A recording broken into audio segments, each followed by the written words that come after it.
Ivadika vaovao hafa isika mitaraina ireo mponina mipetraka ao amin'ny firaisana voalohany noho ny fiandronan'ireo loto sy fako amin'ny Canal C3 izay mamaky ny tanana.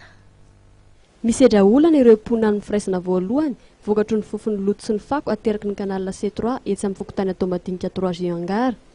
Efa tamin'ny volana desambra 2024 no tsy nisy intsony ny fanadiovana io lakan-drano io hoy ny nambaran'ny filohan'ny fikambanana zana-bahoaka. Manay araka izany ireo mponina ny amin'ny loza mitateraka ity kanala ity amin'ny vanim-potoana amin'ny fahavaratra izay latsahan'ny orana. Ny zava-mitranga aty amin'ny firaisana voalohany izay mbo tsisy mpijery dia ity kanala mandalo amin'ny C3 avy amin'ny andehan-tany ity izay miainga hatrany amin'ny firaisana fahaefatra izy ity ka hatrany amin'ny firaisana fahaenina. Na ny hatramin'ny desambra 2012 io tsisy nanao fanadiovana intsony. Mijanona teo ny loto, mijanona teo ny maina io dia miara-maina io dia fofona miakatra any amin'ny vahoaka.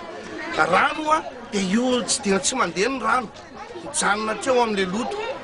Ny fiainan'ny olona efa manomboka amin'ny mararirary daholo ilay vahoaka amin'ilay fofona zany. Ary tsy vitany hoe mba misy loto mponina fa tena le loto le tsikafona maniry tsy afaka mihetsika intsony.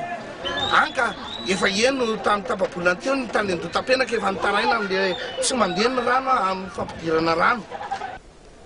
Nambaran'ity filohan'ny fikambanana zana-bahoaka ity fa efa tamin'ny taona 2017 no nanokafana ity lakan-drano ity mba hialana amin'ny tondra-drano eto Antananarivo. Nisy ny fifanarahana tamin'izany ka olona roa isaky ny fokotany manadio azy isan'andro. Araka ny fanazavana azo anefa dia tsy misy tompona andraikitra mandray an-tanana intsony io amin'izao fotoana izao. Raha niezaka nanatona ny tompona andraikitra tamin'ity tetikasa ity kosa ireo avy amin'ny toerana dia nambarana fa tsy misy intsony ny teti-bola ho an'ity tetikasa ity. Zava-dehibe ny am-bahoaka ka izany no nairan'ireo tompona andraikitra mpanjakana mba hijery akaiky ity raharaha ity.